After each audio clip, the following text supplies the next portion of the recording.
ಸುಮಾರು ಅರ್ಧ ಗಂಟೆ ಬರೀ ಮಧ್ಯೆ ಪ್ರವೇಶ ಮಾಡಿ ಹೋಗಿ ಟೈಮ್ ಹೊಟ್ಟೋಗ್ಬಿಡುತ್ತೆ. ನಾನು 2 ಗಂಟೆಯಲ್ಲಿ ಮುಗಿಸ್ಬೇಕು ಅಂತ ಅಂದ್ಕೊಂಡಿದ್ದೆ. ಈಗ ಯಾರು ಮಾತಾಡಬಾರ್ದು ಪ್ಲೀಸ್. ಇಲ್ಲಿ ನೀವು ಎದ್ದೋಗ್ಬೇಡ, ಕೂತ್ಕೋ. ನೀವು ಬರಲಿ ಅಂತಲೇ ಕಾಯ್ತಾ ಇದ್ದೆ ನಾನು. 9 ಗಂಟೆಗೆ ಕರೆಕ್ಟಾಗಿ ಬಂದೆ, ನೀವು ಬಂದಿರಲಿಲ್ಲ ಅಂತ ಹೇಳಿ ಬರಲಿಲ್ಲ, ಒಳಗಡೆ ಬರಲಿಲ್ಲ ನಾನು. ನೀ ಇರಬೇಕು, ವಿರೋಧ ಪಕ್ಷದ ನಾಯಕರು ಇರಬೇಕು ಉತ್ತರ ಕೊಡುವಾಗ. ಮೇನ್ ಪಿಕ್ಚರೇ ಎಲ್ಲ ಇದೆಲ್ಲ, ನಾನು ಮಾತಾಡೋದೆಲ್ಲ ಮೇನ್ ಪಿಕ್ಚರೇ. ಸೈಡ್ ರೀಲ್ ಇಲ್ವೇ ಇಲ್ಲ. ಅನಗತ್ಯವಾಗಿ ಮಾತಾಡಿ ಗೊತ್ತೇ ಇಲ್ಲ ನನಗೆ. ಎಲ್ಲ ಅಗತ್ಯ ಇರ್ತಕ್ಕಂಥದ್ದನ್ನೇ ಹೇಳೋದು. ಮಾನ್ಯ ಅಧ್ಯಕ್ಷರೇ, ಇದು ಹಂಗಾಯ್ತಾ? ಮಾಡಲಿಲ್ಲ. ಇವತ್ತು ನಾವು DPR ಎಲ್ಲ ತಯಾರು ಮಾಡಿ ಇಟ್ಕೊಂಡಿದ್ದೀವಿ. ಕುಡಿಯೋ ನೀರಿನ ಯೋಜನೆ ಇದು. ಗದಗ, ಧಾರವಾಡ, ಬೆಳಗಾಂ, ಬಾಗಲಕೋಟೆ ಈ ಜಿಲ್ಲೆಗಳಲ್ಲಿ ನೀರಿಲ್ಲ, ಕುಡಿಯೋ ನೀರಿಂದು. ಕುಡಿಯೋ ನೀರು ಇದೆಯಲ್ಲ, ಪ್ರೈಮರಿ ಇದು ಅದು ಆದ್ಯತೆ, ಪ್ರಯಾರಿಟಿ ಕುಡಿಯೋ ನೀರಿಗೆ ಕೊಡಬೇಕು. ಪ್ರೈಮ್ ಮಿನಿಸ್ಟರ್ ಕೊಟ್ಟಿಲ್ಲ, ಕೇಂದ್ರ ಸರ್ಕಾರ ಇತ್ಯರ್ಥ ಮಾಡಿಲ್ಲ ಇವತ್ತಿನವರೆಗೆ. ಫಾರೆಸ್ಟ್ ಡಿಪಾರ್ಟ್ಮೆಂಟ್ ಯಾರ ಹತ್ರ ಇರೋದು ಕೇಂದ್ರದಲ್ಲಿ? ಏನಪ್ಪ ಫಾರೆಸ್ಟ್ ಮಿನಿಸ್ಟ್ರು? BM ಪಾಟೀಲ್ ಅವ್ರ ಹತ್ರನೇ ಇರೋದು. ಯಾಕೆ ಕೊಡಬಾರದು? ಪ್ರಹ್ಲಾದ್ ಜೋಶಿ ಅವರು ಈ ಭಾಗದ ಮಂತ್ರಿಗಳು. ಹರೀಶ್ ಮುಖ್ಯಮಂತ್ರಿ ಮಾತಾಡ್ತಾರೆ. ಹರೀಶ್ ಗೌಡ್ರೆ, ಸುರೇಶ್, ಏನಾಗಿದೆ ನಿಮ್ಗೆಲ್ಲ?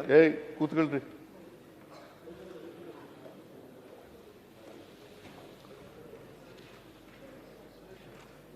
ಈ ಭಾಗದಲ್ಲೇ ಇರೋದು.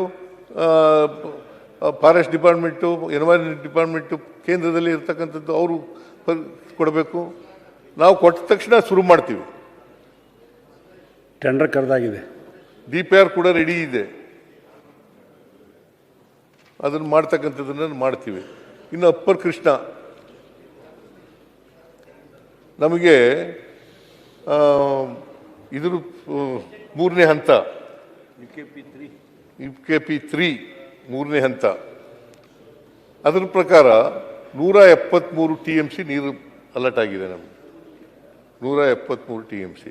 ಮತ್ತು 519 ಇಂದ ಚದರ ಗಜ ಅಲ್ಲ, ಮೀಟರ್ 519 ಮೀಟರಿಂದ 524 ಮೀಟರ್ವರೆಗೆ ಎತ್ತರಿಸಿ ಅಂತ ಪರ್ಮಿಷನ್ ಕೊಟ್ಟಿದ್ದಾರೆ, ಕೋರ್ಟ್ನವರು ಹೇಳಿದ್ದಾರೆ. 2 ಎಂಥದ್ದು ಬ್ರಿಜೇಶ್ ಕುಮಾರ್ ಅಲ್ಲ, ಅದು ಅವರು ಕೂಡ ಹೇಳಿದ್ದಾರೆ. ನಾವು ಇದ್ರ ಮೇಲೆ ಕೇಂದ್ರ 2013 ಅಲ್ಲ, 2013 ಇವತ್ತು ಎಷ್ಟು ದಿನ ಆಯಿತು? 12 ವರ್ಷ ಆಯಿತು. ಇನ್ನೂ ಗೆಜೆಟ್ ನೋಟಿಫಿಕೇಶನ್ ಮಾಡಿಲ್ಲ. ಯಾರು ಮಾಡೋರು ಇದನ್ನು? ಕೇಂದ್ರ ಸರ್ಕಾರ ಮಾಡಬೇಕು. ಅದನ್ನ ನಮ್ಮ ಮೇಲೆ ಗೂಬೆ ಕುಳಿಸ್ತಕ್ಕಂಥ ಕೆಲಸ ಮಾಡೋದು. ನಾನು ಬಸವರಾಜ ಬೊಮ್ಮಾಯಿ ಅವರು ಇರುವಾಗ, ಮುಖ್ಯಮಂತ್ರಿ ಆಗಿರುವಾಗ 2 ಹಂತದಲ್ಲಿ ಮಾಡಬೇಕು ಅಂತ ಮಾಡಿದರು. ಎತ್ತರಿಸೋದು, ಆಲ್ಮಟ್ಟಿ ಇದನ್ನ ಗೇಟನ್ನು, ಆಮೇಲೆ ಅಕ್ವಿಷನ್,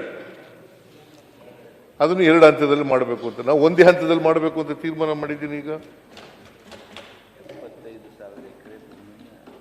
75,000 ಎಕರೆ ಭೂಮಿಗೆ, ಕರಿ ಜಮೀನಿಗೆ 40 ಲಕ್ಷ,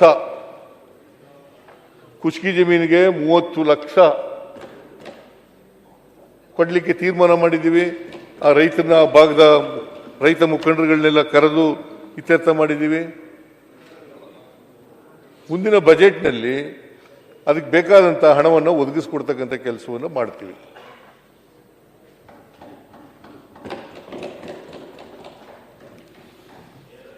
ಇವರು 4 ವರ್ಷ ಇದ್ರು.